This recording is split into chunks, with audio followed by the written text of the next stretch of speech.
জুলাই 2025 ঐতিহাসিক সোহরাওয়ার্দী উদ্যানে আমিরে জামাত বক্তব্য দিতে গিয়ে জাতির উদ্দেশ্যে কথা বলতে গিয়ে তিনি পড়ে গিয়েছিলেন। তারপর থেকেই মূলত ডাক্তারদের নিবিড় পর্যবেক্ষণে উনি ছিলেন। দেশবাসীর দোয়ায় আলহামদুলিল্লাহ পরবর্তীতে ওনার বেশ কয়েকটা হার্টে রিং পরানোর জন্য ধরা পড়ার পরে সেখানে ডাক্তাররা প্রথমে পরামর্শ দিয়েছিলেন ওনাকে বিদেশে চিকিৎসা নেওয়ার জন্য।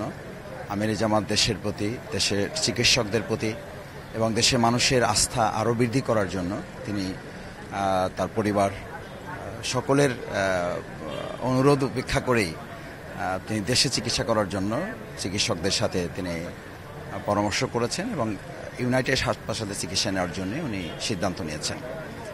এবং সেক্ষেত্রে আমরা ইউনাইটেড হাসপাতালের সম্মানিত চিকিৎসক, এখানকার যারা ব্যবস্থাপনার সাথে আছেন, মালিক পক্ষের যারা আছেন, তাদের সবার প্রতি আমরা কৃতজ্ঞতা জানাই যে তারা অত্যন্ত নিবিড় পর্যবেক্ষণ করেছেন, আন্তরিকতা, দরদ, ভালোবাসা দিয়ে তাকে যতটুকু সম্ভব তার তত্ত্বাবধান করেছেন।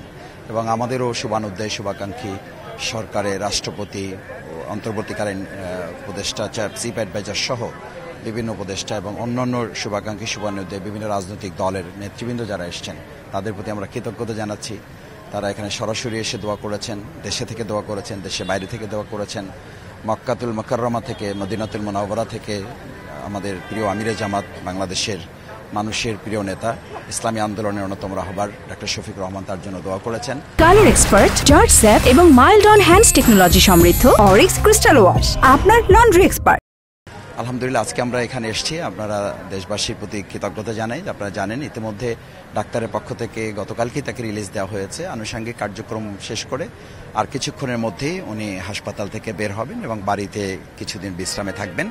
এরপরে ওনার শারীরিক অবস্থার উপর ভিত্তি করে দেশের মানুষের কল্যাণের জন্য একটা মানবিক বাংলাদেশ বিনির্মাণের কাজে আবার তিনি দেশের মানুষের জন্য তিনি মাঠে নামবেন এবং কাজ করবেন বলে আমরা আশা করি। সেজন্য দেশবাসীর কাছে আমরা দোয়া চাই যেন দেশবাসীর কল্যাণে, দেশবাসীর প্রত্যাশা পূরণে এবং বিশেষ করে আগামী দিনে একটা সুষ্ঠু, অবাধ, নিরপেক্ষ, অংশগ্রহণমূলক নির্বাচনের প্রেক্ষাপট তৈরিতে যেন আমিরে জামাত দেশবাসীকে সাথে নিয়ে ভূমিকা পালন করতে পারেন। আমরা মনে করি পরবর্তীতে এটা বরং ওনাকে যে দোয়া করেছে মানুষ, ভালোবাসা দেখিয়েছে, এটা আমাদের আগামী দিনে নির্বাচনের জন্য অনেক বড় শক্তি হিসেবে কাজ করবে।